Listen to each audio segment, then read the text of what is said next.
Well, this is dumb. You see this guy? The idiot waving to you on screen? Yeah, that's me before I decided to try this challenge. And you know what? This challenge broke me. Or at least it came very, very close to breaking me. Normally if I made a video like this, I'd show a few failures, make a joke or two, maybe do some commentary, and then I'd just show you the win and we'd call it a day. This one hit me a little different. So I kind of want to give it a different view and tell the story a bit differently this time. So, enjoy Hole in the Wall, but with my feet. Day 1 was mostly about getting the basics down pat. Let's learn this new way of playing and see how difficult this essentially new control scheme is. I don't think I did better than like a 10th this entire day. And this is in lobbies where it was not peak time for the server. So at max I was getting 15, maybe 16 people in a game. So I was still beating like a third lobby, but I wasn't doing amazing, not to my usual performance. Now before you all call me out and say, he cheated, he's not even hitting left and right to move left and right and he's still moving. I am. You're just not used to the control scheme I'm using. Let me explain. I'm not sure about your feet, but mine have limited dexterity. A lot less than my hands. So rather than using the standard keys, let's rebind our controls. Hole in the Wall is a non-PvP game mode, so we can get rid of half our controls. Space is the easiest one to reach with your toes, so we should bind that to one of the most important keys. In this case, walking forward.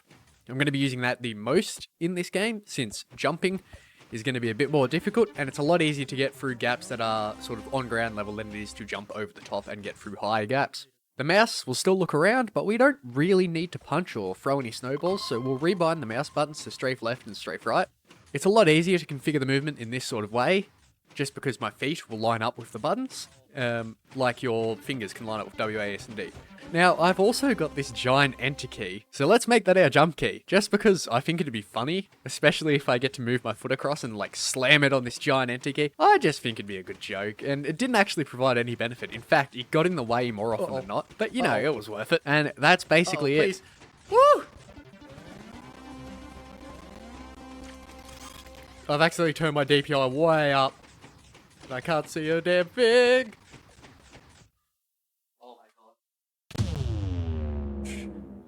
But I spent almost 8 hours straight playing this game. 8 hours. Non-stop. Walls. On walls. On walls. On walls. And you know what? I didn't get above a 10th this entire day. That was my best score, day 1. Normally I can knock out one of these challenges in one day. So, with the optimism still running through my blood, I went to bed, called it the night, and tried again the next day. So on, we move to day 2.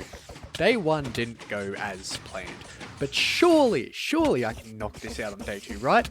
I'm pretty versed in the craft and I've got a hang of the controls now, so surely I can beat Hole in the Wall day 2, right? Well, it started off great. A 3rd place early into my run. This filled me with so much hope and joy. This was possible. It finally looked doable. I was so close. I was so close in that attempt, but given that opportunity again, I know I could get the 1st place. But the combination of long queue times and many games without even a top 5 started to drain that hope I had away. This was starting to get to me. I don't know what it was, but something was different about this challenge. Something made me feel different about it. I think it was a combination of frustration and determination, but I knew I had to try again tomorrow. I knew I couldn't give up here. So, to bed I went to dream of holes and walls. Day 3 was pretty much day 2 on repeat. A few losses after a few losses after a few losses. But I did manage to do this.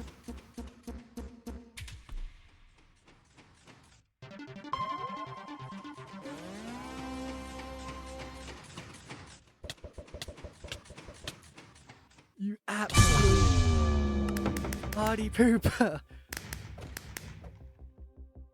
I will never forgive you for this. A 2nd place, not bad, but the gold medal was still just out of reach.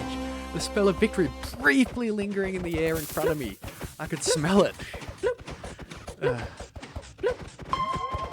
that smell of victory would both torment me and give me enough energy to go into day 4. Oh, wait. Day 4. I got a few more 2nd places, but it was mostly loss after loss after loss after, you guessed it, loss. And then my PC fully crashed mid-recording. Whoa, whoa, whoa, whoa! Seriously? What do you want? Your time is up. It's time to return. No. I said I'm not going to fight your damn war. And you said everyone would be safe, everyone I cared for, all my friends, family would be safe if I remained there. So I'm going to remain there. I'm not asking. And I'm done fighting. Don't make me send someone after you. Who are you going to send? You know not even I can catch me. So I took a break and came back at it again the next day.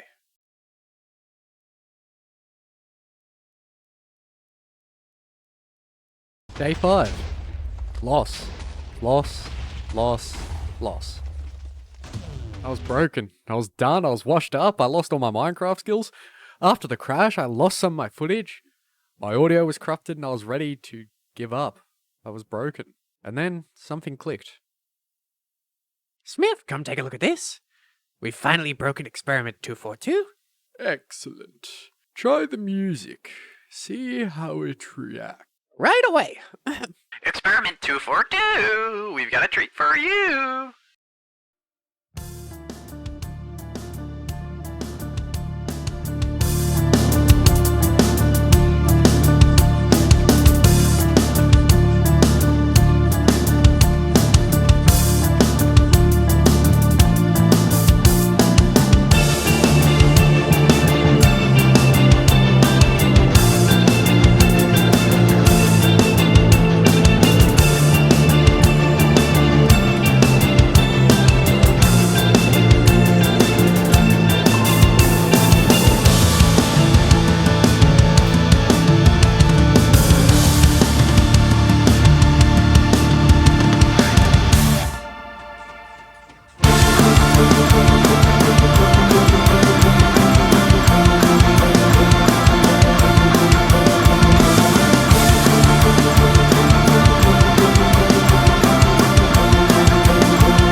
Oh my god. Oh, he's actually done it. Hole in the wall with feet. Done and dusted. I can't even put into words how excited I am. Hey, you there. Thanks for watching. You know, if you hit that little subscribe button, I'll probably make another video. Maybe, definitely. Probably. I'll make another video. We'll do it. Subscribe.